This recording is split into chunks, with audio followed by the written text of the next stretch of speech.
Hey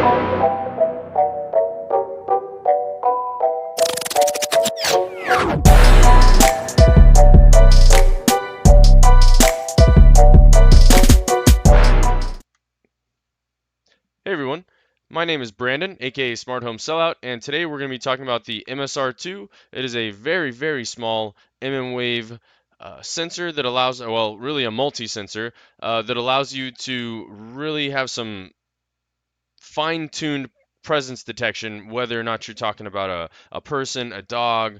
This will even detect fans moving around. So, very interesting little microcontroller. Let's just jump right into it here.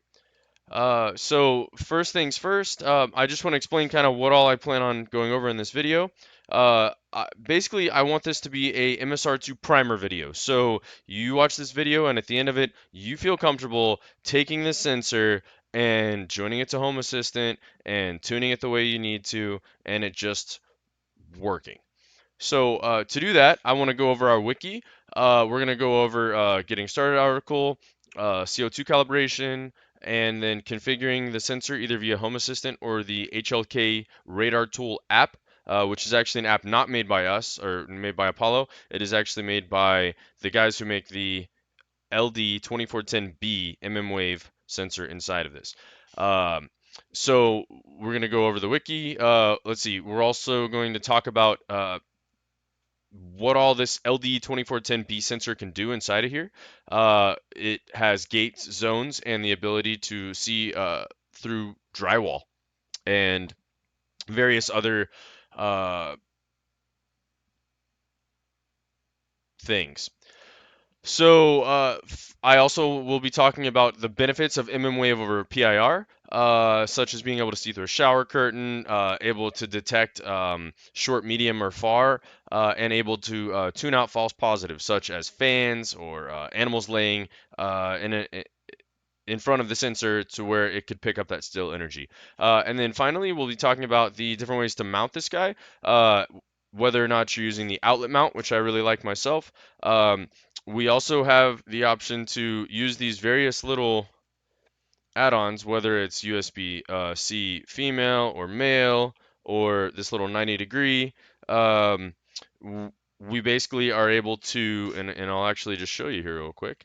If we go to the MTR1, for example, we have a user, gosh, is it here? We have a user, yeah, here it is, that is mounting directly to his outlet with one of these 90 degree USB-C adapters. And this is actually a custom PCB in a very tiny 3D printed case. It's really neat little option. Okay, so let's just kind of start out here. So Wiki, I basically when you get your new sensor, you'll have a little card that says Apollo Automation on it. It'll have a little QR code. You scan that, brings you right here to this wiki. And the wiki is really nice because we've tried to really make a ton of very descriptive, easy to follow tutorials where at the end of it you just have a working sensor, right? That's the end goal. So we also allow people to comment directly on any of our wiki articles. So please, if you have any suggestions, reach out to us on Discord or support at apolloautomation.com, or literally you can reply right inside of the book stack. On our wiki. So the first things first, we see our books, and let's say that we bought our MSR2. So we're going here, we're going to setup and getting started. This is actually going to take us to the general getting started article. Okay, so here it walks you through, and I'm gonna jump through just a little bit, but it's gonna connect to a hotspot. So basically, all we're doing is we're giving it power, or if you have the outlet mount, make sure that it's facing the correct way. The the MSR2 itself should have the flat side facing forward. If it says Apollo on it, that's the back side. This is the front side. So first, get ready for power. Now we're gonna turn around and literally plug it in. Okay, so now that we plugged it in, I should be able to come over here. Well, actually, I'm sorry. I'm getting ahead of myself. Let's read it. So here it says plug it in. Now we need to look on our phone or PC for Apollo MSR-1 hotspot. I'm actually going to do that for my phone, but I will show you. So I will go in here, go to my Wi-Fi, Apollo MSR-2 hotspot. Okay, so now we're going to click on that.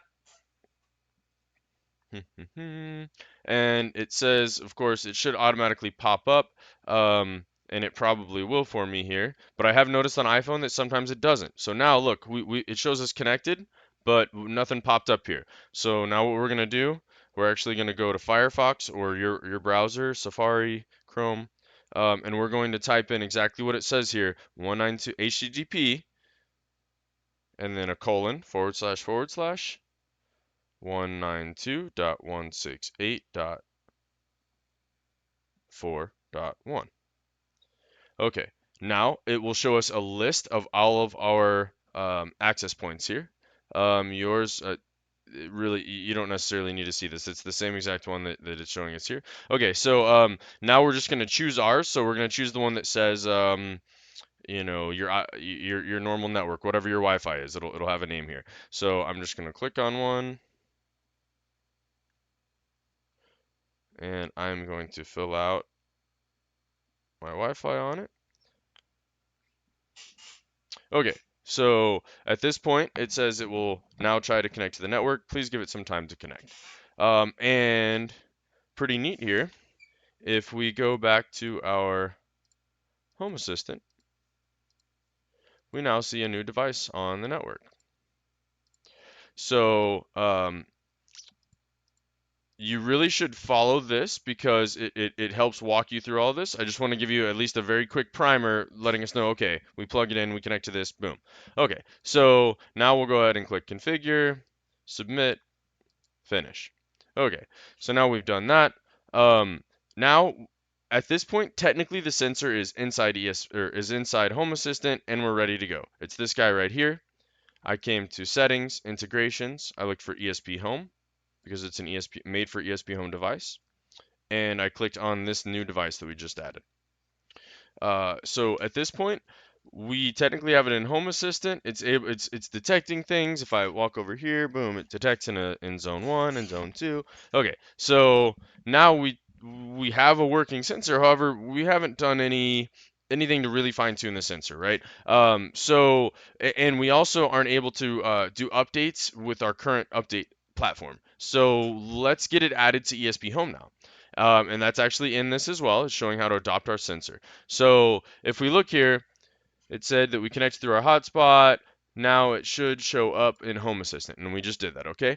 But now we're going to do this ESPHome side. So it says, okay, go to your ESPHome add-on. That assumes you've already installed it. And then it wants us to click Adopt if it shows a new one. So let's go look there. We have ESPHome. It does show a new one. Look at that. Let's click Adopt. We're going to call it, okay, this is a great time to go ahead and rename everything and get it to work exactly as you want. Okay, so let's just call this one upstairs bathroom MSR. Well, no, Mmwave. Boom. So click, and I'm gonna copy that because I might want to use it later. Let's click adopt. So at this point, I will go ahead and use this encryption key, but I can change it later for myself. And let's click install. So it will wirelessly install this for us. It's just going to go ahead and go down that list. Let's go ahead and skip ahead here. So it actually wants us here to, I don't know about not changing the name there. I do change the name and it should be fine. It actually wants us to connect to Home Assistant last, and I'll show you why. We might actually have to delete our device and add it back, and there's no problem with that. But I like being able to show you this because a lot of people will indeed see it and click automatically and be like, oh man, you know what? I mean Home Assistant just clicked, it just said, hey, do I want to add it? And it found a new sensor. It works for everything else, right? So I want to be able to show that level of you know like this is probably a more accurate representation of how someone will add the sensor because a lot of people don't necessarily want to read the documentation before getting started, right? So it's still going. It'll just take a couple minutes. I will say this will take longer if you are on like a Raspberry Pi 3, Raspberry Pi 4, some kind of a small board computer, or single board computer, an SBC. Ideally, you'd be on like a mini PC or something. So definitely something to look for. Okay, so our getting started article. We're just gonna let this go through here. We also want to do CO2 calibration. So at the end of this getting started article here, it's going to say head on over to our CO2 calibration page. And so we will. And what we're doing is we're literally taking it outside, we're plugging it in for 5 minutes, possibly 10, and then we are going to click calibrate to 420 parts per million. And so this is not necessary if you did not purchase the CO2 calibration, or excuse me, the CO2 add-on. Our sensors are cheaper if you don't include that, but you don't get that added CO2 or temperature or humidity from that sensor.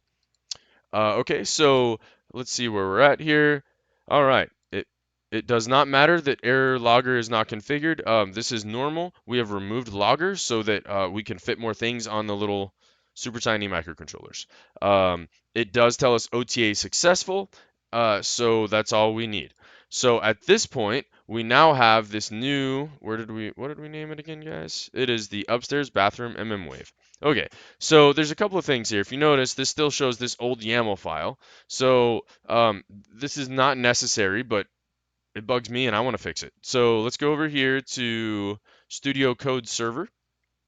Um, it's okay if you don't have this installed. You can install it. It's just called Studio Code Server Add-on. I'll show you here. If you go to Add-ons and you were to search Studio Code Server, you just install that. Okay, so let's go back to our Studio Code Server add-on.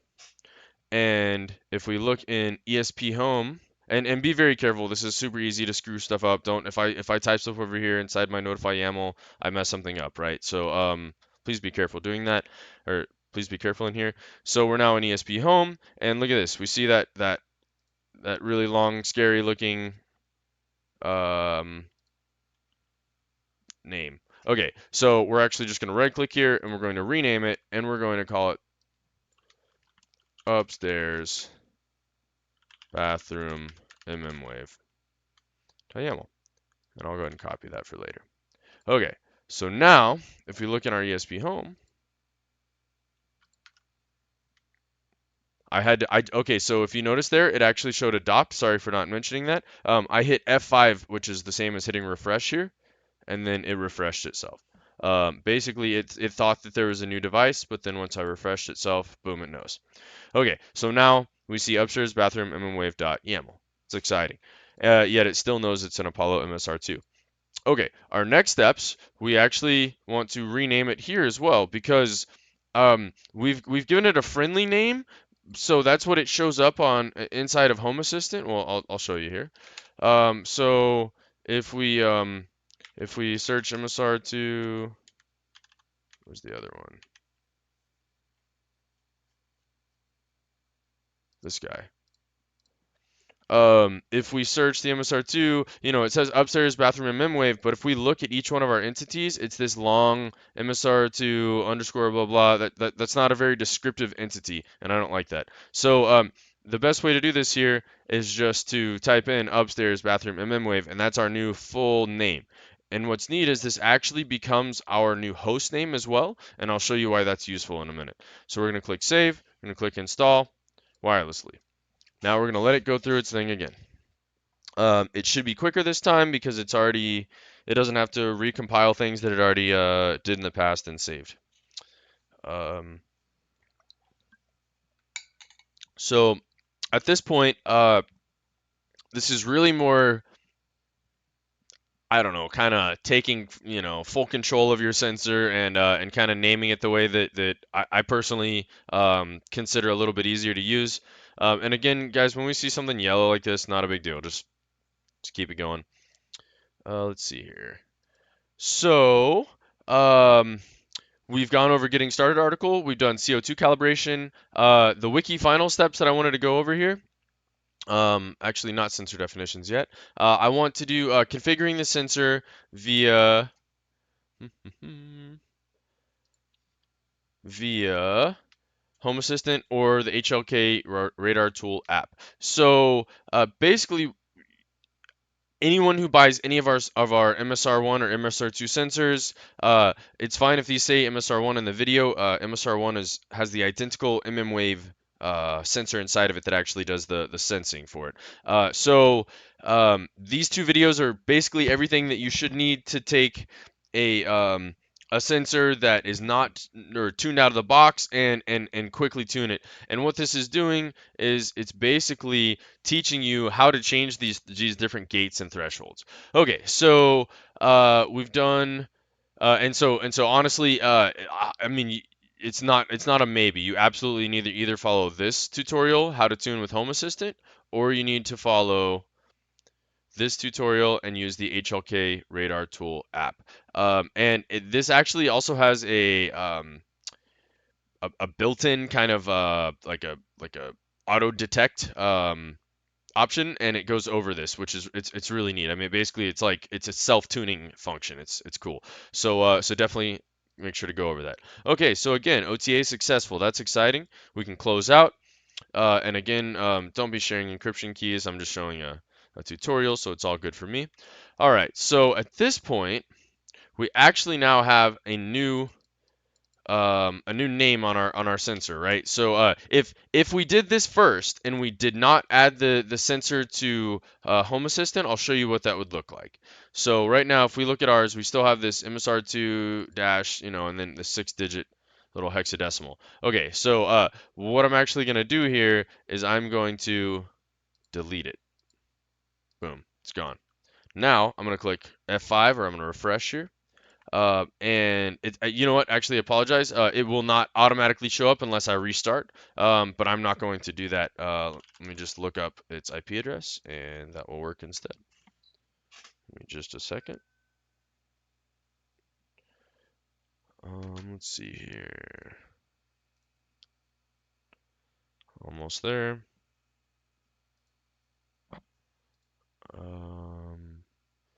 10, 10, 10, 228. Okay, so now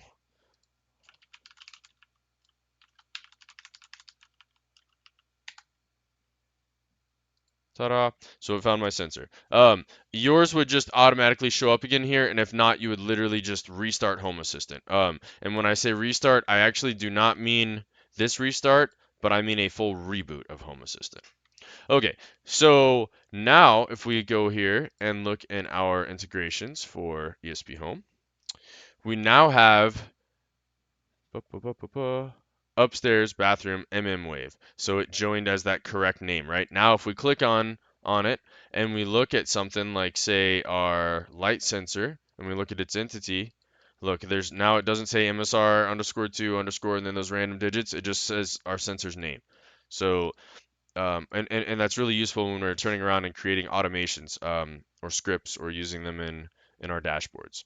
All right, so that's exciting. That's done for. And then finally with our wiki, sensor definitions. So this basically is kind of helping you understand what all the sensor is doing, and it's nice because it says okay, radar still energy, the energy of the current still target, or whether or not radar like zone 1, 2, and 3 occupancy. They're all really useful when it comes to tweaking your automations to make like for example, let's say that you set up 3 zones. Zone 1 is your close one, zone 2 is your middle, and zone 3 is your far. If you only want something to trigger in zone 2, then that zone 2 occupancy would be what you would use for your automation, right? All right, so now that we've done those, let's talk about inside of this little guy. Okay, so let's pop this little thing open, and if we actually look inside, this teensy tiny little guy here is, let me get up close here, excuse me, this little blue strip is the LD2410 itself, and that is a Mmwave radar sensor. So what this is basically doing is it's just bouncing, it's sending some well, I'm sorry, not radio waves, radar waves out and bouncing back, and it's measuring those. We actually have a SCD40 sensor here, which is a really high quality. It's called a NDIR SCD 40, an NDIR sensor. It's a very high quality sensor. So that will give us very reliable CO2, slightly less reliable readings on temperature and humidity because of the heat of the microcontroller itself getting hot. So on here also, there's even a little RGB LED. There is a lux sensor. There's a buzzer on the MSR-2, I believe. It's really quite impressive how much is on these little sensors. There is a buzzer, yes. Okay, so I'm gonna put this little guy back in the case, and as you can see, it just kind of sits in real gently. Okay, so our next steps are talking about gates, zones, and the ability to see through objects. Okay, so what's really neat here is this sensor itself is not a. Oh, hold on a second. Let me pop this in.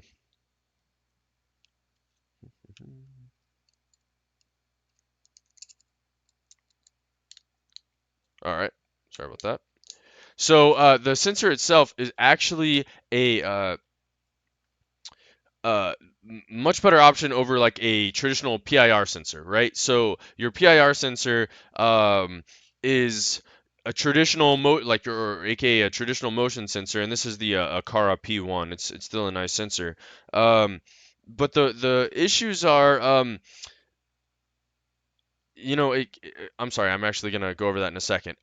So what I'd like to go over though is gates and zones and the ability to see through objects such as drywall. So the drywall is really neat because people have been mounting it, say, in a bathroom under a cabinet. I've seen them talk about just behind drywall itself. I will say that we don't have an exhaustive list of, oh, okay, it'll go through this much wood or this much drywall. On some level, you're just gonna have to try some real world examples and see how it works for you. So then we also have gates and zones. Well, what are gates? What are zones?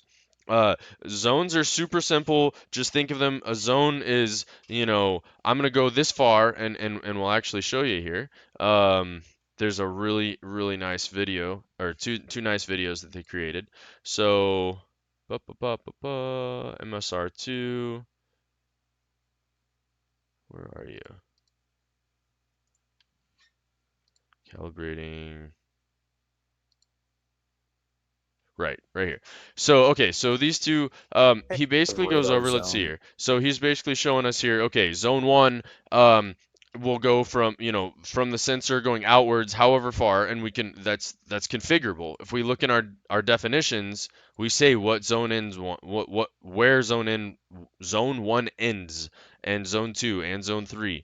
Um, and so you're able to, for example, I use it at the top of my stairs, and I could reliably tell if you started at the top, if you're in zone one. If you're in the middle, you're in the middle of zone two, and if you're at the bottom or you start at the bottom, you're starting in zone three. And then you can automate on that. For example, the light strip that I have in my on my stairs can change effects based on starting up and going down, or starting down and going up, and vice versa. So that's really neat. And then gates are cool because if you look at the Hey, what's up, gates guys? here, let's see. And this is Julian. This is one of the co-founders. So if we look at the gates here, uh, gosh, let's make it towards a little less blurry. There we go. The gates here, you'll see that basically we're able to tune out all kinds of motion just on, and let's look here. He's got a little just on a specific area. So he's tuning out motion on this fan so that he can still have the sensor here and still have that fan there, but ignore that motion and not trigger it. But a person would still trigger if you get over those gate thresholds. So gates are really neat. Okay, so the benefits of Mmwave over PIR. This is really a no-brainer. I mean, this works great when you walk into the bathroom. If you sit really still while you're on the pot, or if you're out of range, it only has the FOV of so far, your lights will go out on you, or you'll have to have a really long timer. Another really big benefit is over PIR is PIR, it's got to see you. It cannot see through a shower or through any type of obstruction. However, the Mmwave can, and so that's a really neat use case of the outlet mount of the MSR-2. You're literally able to mount this sucker right up against, like say your bathroom. I'll give you an example of mine. I have this bathroom right here, and there's a little outlet. That outlet is perfectly facing to be able to see if someone's using the restroom or if they're in the shower, and I can automate that on that appropriately. Okay, so that's a really neat one. So also ability to detect short, medium, or far range with zones. Also a very, very awesome um, ability, like I was saying on my stairs, right? And then ability to tune out false positives. So fans, animals laying there. I mean, literally, my dog will still trigger, just like me. I think that'd be really hard to tune out. But if my cat is laying at the bottom of the stairs, I can keep that as still energy, and I can tune that out, and then my stairs won't keep trying to turn the lights on because they think a person's there when it's just a kitty cat, right? So pretty neat. And then honestly, I also just kind of wanted to go over the different ways of mounting. This outlet mount, I think, is just a really neat option. I will say that ideally you want to be about 4 meters off the ground, and then you only, or maybe is it 2 meters off the ground? I'll have to look at the documentation. It's actually right here. If we go to MSR2 and we go to General Tips, so really helpful. Shows our mounting. 1.5 to 2 meters high, and then you go a 5 meter distance, and then it's kind of a cone, so it gets bigger as it goes out, right? And then same here, showing a wall-mounted linear test as well. Okay, so uh, this is a really neat option. However, we also have the ability to, and this is really neat here, you basically can pop these little backs off and pop these on, and now guess what? This becomes your nice little articulating mount. So you can, and it's got a little rigidity to it, so you got to kind of, give it a little force, but you're able to kind of put that wherever you'd like, and it still seems to hold enough rigidity to hold steady. Uh, and then other people are literally putting them behind drywall, or they're using these little like 90-degree adapters and then going directly into the into an outlet itself, like an outlet with USB-C. So that's a really neat option. Yeah, I mean, hopefully this helps you kind of feel a little bit more comfortable about the MSR2. Uh, I personally think that it's a really neat sensor. I was suggesting these before I got hired on a couple months ago. I'm doing support for them now, but even before joining them, I already had an MSR-1, which is a very similar sensor, and it worked great. And I was very excited to try out one of the Air ones that we have. Just to kind of close this out here, if we go to their website. This air one is a really, really neat sensor if you're looking for a air quality sensor for your house. The SIN 55 inside of it is just a really neat sensor. So anyway, guys, well, this went over how far I was looking to go anyways. But thanks for watching, and hopefully this helps. Have a good one, guys.